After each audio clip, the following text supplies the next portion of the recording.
Hola y bienvenidos a El Explicador. Hoy nos vamos a convertir en una especie de detectives de la historia. Nos vamos a meter de lleno en una búsqueda fascinante, la de una de las figuras más influyentes que jamás han existido, Jesús de Nazaret.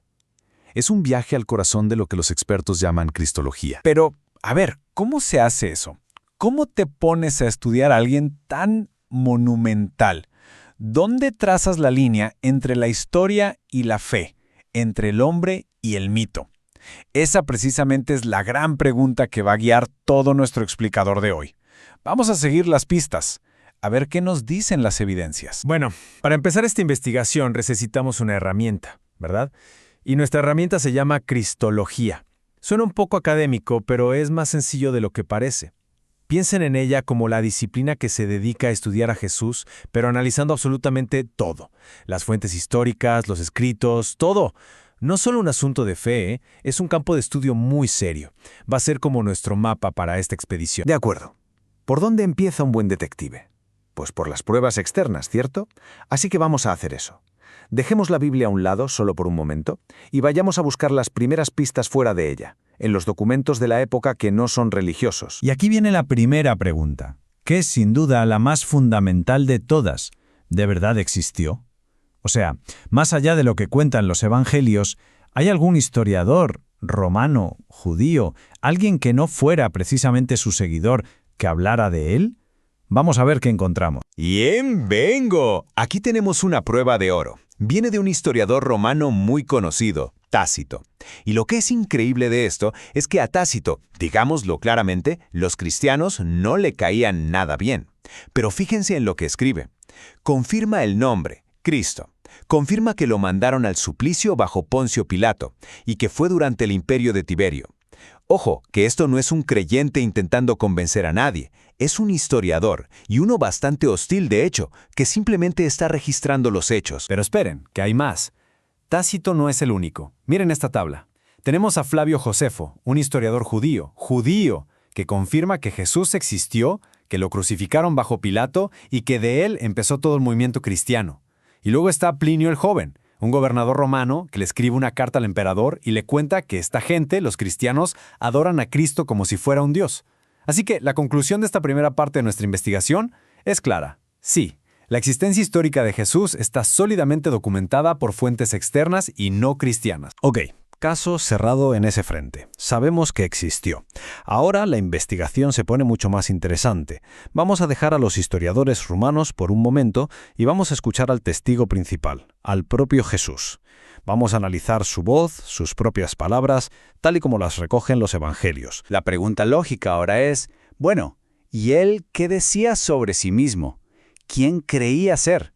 Y aquí es donde la cosa se pone realmente fascinante, porque su forma de hablar era completamente única, diferente a todo lo que se había oído en su tiempo. Hay tres cosas que destacan muchísimo en su manera de hablar.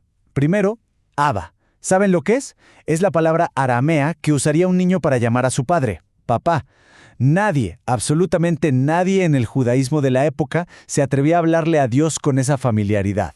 Segundo, se llama a sí mismo Hijo del Hombre, constantemente. Es su apodo favorito, por así decirlo. Un título súper enigmático que suena muy humano, pero que al mismo tiempo esconde algo más. Y tercero, y esto es muy potente, la expresión yo soy. Y para que vean a lo que me refiero con ese yo soy, miren esta frase del Evangelio de Juan.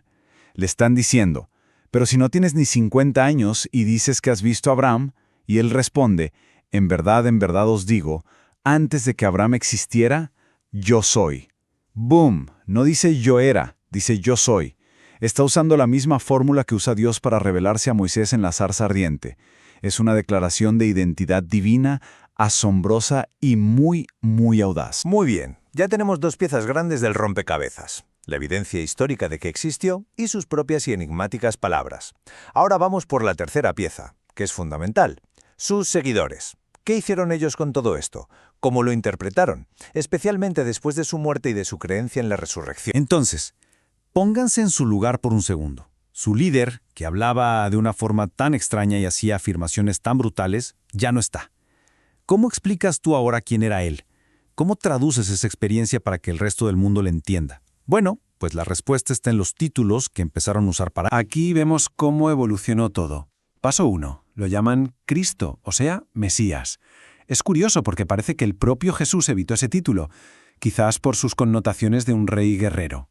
Pero la comunidad lo recupera y ¡pum!, le da un significado completamente nuevo, el Salvador espiritual. Paso 2. Lo llaman Señor, o Kyrios en griego. Y aquí mucho ojo, porque esto es un salto monumental. Kyrios era la palabra que se usaba en la Biblia griega para nombrar al mismo Dios, a Yahweh. Así que al llamar a Jesús Señor, estaban afirmando su divinidad de forma directa. Y paso 3. Hijo de Dios. Ya no para hablar de un rey o un profeta, sino para definir una relación única, exclusiva con el Padre. Estos ya no son los enigmas de Jesús, son las proclamaciones de la fe. Muy bien, hemos reunido todas las pistas. Ahora llega el momento de la verdad, el momento de ponerlas todas sobre la mesa. Vamos a hacer un cara a cara. El lenguaje del propio Jesús contra el lenguaje de la comunidad que creyó en él. Y aquí el contraste es clarísimo. A la izquierda el lenguaje de Jesús. Es personal, es indirecto, casi un acertijo. Habla de Abba, de ser el Hijo del Hombre. El énfasis está en su cercanía con Dios y su misión de servicio. A la derecha, el lenguaje de la comunidad. Nada que ver. Es un lenguaje de fe, de proclamación a los cuatro vientos. Usan los grandes títulos, Cristo, Señor, Hijo de Dios, y aquí el énfasis está en su divinidad, su poder y su exaltación después de la resurrección. ¿Ven? Es un desarrollo claro, una explosión en la forma de entender quién era. Entonces, ¿cuál es el veredicto final de nuestra investigación? Resumámoslo en 4 puntos clave. 1. Las fuentes históricas confirman los datos básicos. Jesús existió, fue ejecutado. Caso cerrado. 2. Jesús usó un lenguaje propio, único, para insinuar quién era y cuál era su misión. 3. La comunidad que le siguió, a la luz de la resurrección, dio un paso más allá y usó títulos de divinidad para proclamar su identidad. Y 4, que es el punto crucial. Estas dos perspectivas juntas, la del propio Jesús y la de sus seguidores, son el fundamento, son la base de todo lo que llamamos cristología. Y todo esto nos deja con una pregunta final. Una pregunta que sigue resonando hasta hoy. Por un lado tenemos al Jesús de la historia, el que documentan los romanos, el que se llamaba a sí mismo Hijo del Hombre.